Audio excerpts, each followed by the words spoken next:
aujourd'hui pour un nouveau meal prep vegan et sans gluten, très facile à faire, assez rapide et économique, donc accessible aux étudiants. Et franchement, je me la suis donnée en 3 heures, tout ce que j'ai fait, j'en reviens pas. Je suis trop contente, les recettes sont délicieuses, variées, il y en a vraiment pour tous les goûts et vous pouvez totalement adapter certaines choses. Par exemple, si vous n'avez pas tel ingrédient, vous pouvez le remplacer par un autre. Mais de toute manière, vous allez très vite comprendre, donc je vous laisse regarder tout ça. Et surtout, n'oubliez pas, si cette vidéo vous a plu, de me mettre un petit pouce bleu, ça me fait toujours plaisir, et de vous abonner à ma chaîne si vous n'êtes pas encore abonné. Alors aujourd'hui on va commencer par voir un petit peu tout ce dont on a besoin, tout ce avec quoi on va travailler aujourd'hui pour ce meal prep. Donc je me suis dit que ce serait pas mal pour vous rendre compte un peu de tout ce que j'utilise, que je vous le montre rapidement maintenant. Alors j'ai une botte de blettes fraîches que je vais utiliser pour faire une tarte aux blettes. J'ai aussi ceci qu'on appelle un pain de sucre, une chicorée pain de sucre, donc c'est un type de salade. C'est un peu comme l'endive, c'est un peu amer, donc je vais en faire un gratin avec donc ces petits soja cuisine. Donc je vais en utiliser un pour le gratin et un pour la tarte aux blettes. On va aussi faire des makis, donc du coup j'ai besoin de riz à sushi, de feuilles d'algues, de concombres et de carottes. Il faut aussi que je monte ce truc. Donc c'est du fromage vegan, j'ai vu ça à Monoprix.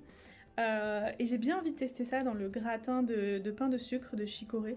Donc on va voir ce que ça donne, mais voilà, c'est plutôt marrant, c'est un test. C'est pas obligatoire pour vous d'avoir ça ou du fromage vegan. Donc avec ça, on va faire un curry vert.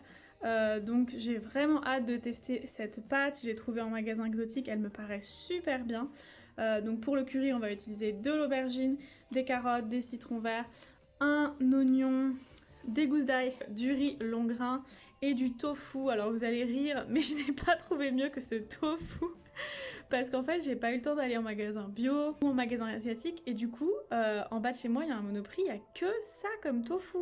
Mais bon, voilà, c'est juste du tofu en fait, emballé et bio. Bon, après, il y a un peu de curry. Mais on va faire un curry vert thaï, donc il n'y a aucun problème. Donc voilà, 200 g de tofu.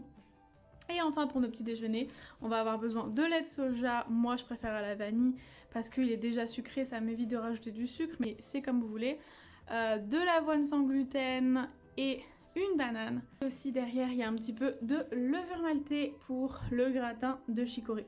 Donc voilà, ça c'est tout ce qu'on va utiliser aujourd'hui. Et c'est parti. Alors on va commencer par notre porridge sans cuisson. Pour cela on va écraser une banane bien mûre à la fourchette jusqu'à avoir une consistance liquide. Et on va ajouter notre purée de banane dans un bocal ou dans une petite jarre.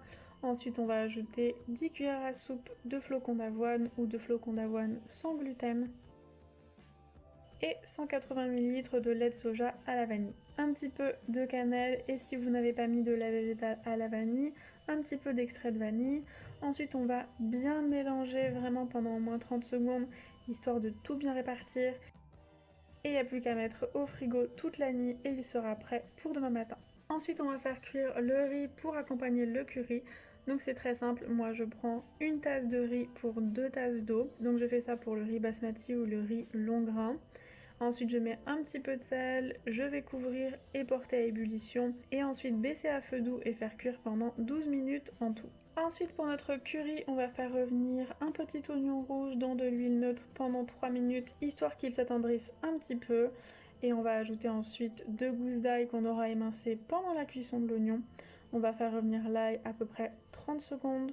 Puis on va ajouter la pâte de curry vert. Donc voilà, je vous conseille d'ajouter 2-3 cuillères à soupe de pâte de curry. Après c'est à vous de voir, mais c'est très pimenté le curry vert, donc faites attention. Ensuite on va faire frire la pâte de curry dans un petit peu de lait de coco pendant 1 minute.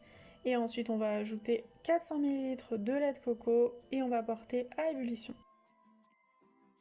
Et quand notre mélange bout, on va pouvoir ajouter une carotte et une aubergine coupées en dés. On va bien mélanger et on va laisser cuire à couvert, à feu doux pendant 10 minutes. Pendant ce temps, le riz a eu le temps de cuire, donc ce que je fais, c'est que je le mélange et je le laisse reposer à couvert pendant 10 minutes. Ensuite, on va préparer notre chicorée pour notre gratin. Donc je l'ai bien lavé et je l'ai séparé en deux. Donc je l'ai partagé en deux juste pour que ce soit plus facile de la découper. Donc je vais la découper 3 fois dans la longueur et ensuite l'émincer en petits morceaux. Après les 10 minutes de cuisson du curry, je vais rajouter notre tofu ferme, bien mélangé, ajouter aussi le jus d'un citron vert et laisser cuire encore 10 minutes à couvert. 10 minutes plus tard, notre curry est prêt, donc il doit être bien liquide comme ceci, ne vous inquiétez pas, parce que quand il va refroidir, il va perdre de la sauce, et encore plus quand on va le répartir dans des Tupperware. Donc voilà, s'il est très liquide, c'est normal, vous pouvez le laisser refroidir et rectifier l'assaisonnement si besoin. Maintenant on va préparer notre gratin. Pour cela on va faire revenir un demi-oignon rouge avec un peu de sel dans une poêle pendant 2-3 minutes. Puis on va ajouter notre chicorée.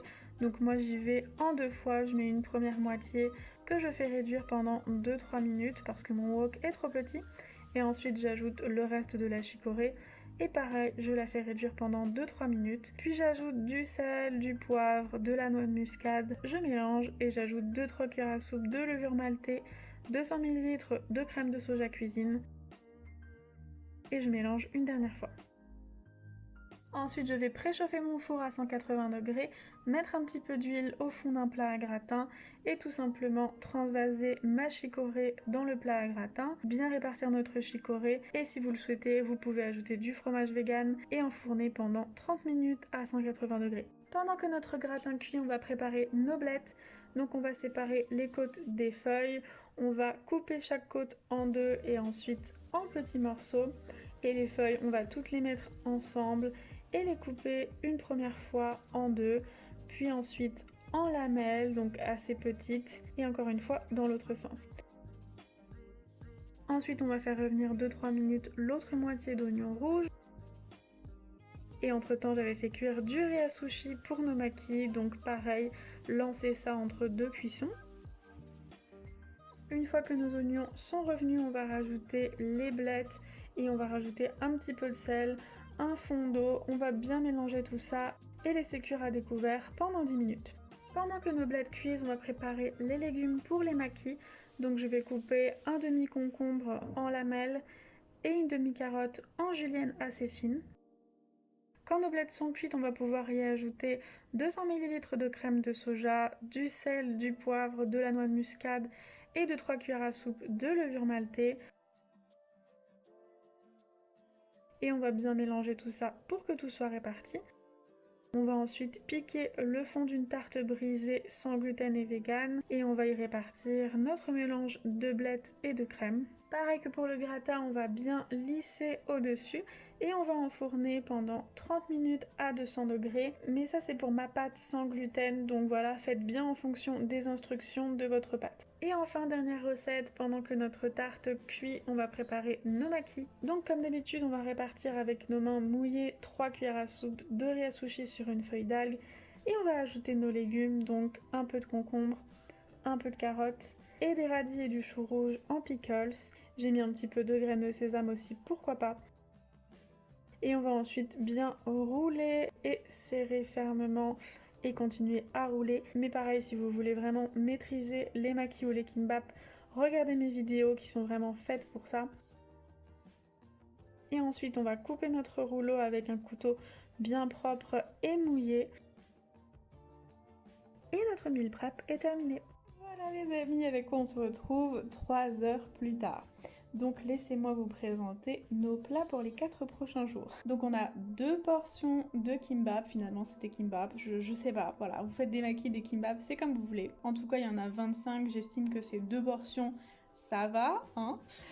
On a ensuite 2 portions de ce magnifique gratin qui finalement donne très envie. Gratin donc de chicorée pain au sucre, je crois que ça s'appelle comme ça, mais vous pouvez faire un gratin de pommes de terre à la place, un gratin d'endives, enfin peu importe, un petit gratin de 2 portions. On a à côté donc 2 portions de riz et qui vont avec 2 portions de curry vert thaï. Je suis un peu déçue parce qu'il n'est pas totalement vert. Donc voilà, je vous conseille de prendre une autre pâte de curry que moi. Et surtout, n'achetez absolument jamais ce tofu. C'est une horreur. Donc voilà, on apprend de mes erreurs, mais c'est une catastrophe.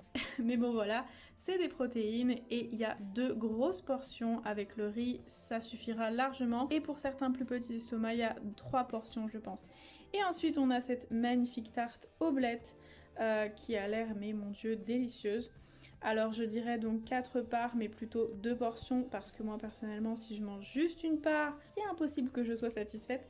Donc voilà, j'estime que c'est 2 portions et donc 2 petits déjeuners avec ce porridge et vous pourrez rajouter du beurre de cacahuète, des bananes, des amandes, enfin un peu ce que vous voulez. Et j'en ai pas fait plus parce que ça se conserve pas plus de 2 jours.